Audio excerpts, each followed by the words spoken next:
నువ్వు నమ్మిన దేవుడి గురించి ఇంకొకళ్ళు చెప్పు, ఎదుటి వాళ్ళు చెప్పు. మంచి మాటే కదా, కాని మాట కాదు కదా.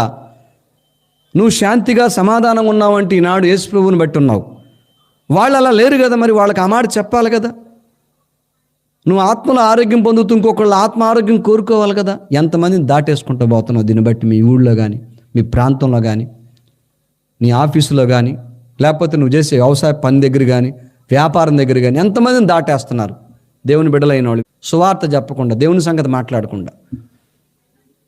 నీకెన్నో సమస్యలు ఉంటాయి, నీకెన్నో బాధలు ఉంటాయి, ఇరుకులు ఉంటాయి, కానీ దేవుని గురించి మాట్లాడకుండా దాటిపోతావా? అది దేవునికి మహిమేనా?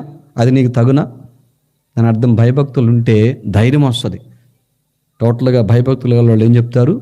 సువార్త ప్రకటిస్తారు. అది దేవుని పట్ల భయభక్తులు లేకపోతే సువార్త ప్రకటించరు వాళ్ళు, సేవకులైన విశ్వాసులైనా. ఉంది కదా సామెతల్లో 14 మనం చదివిన 26లో.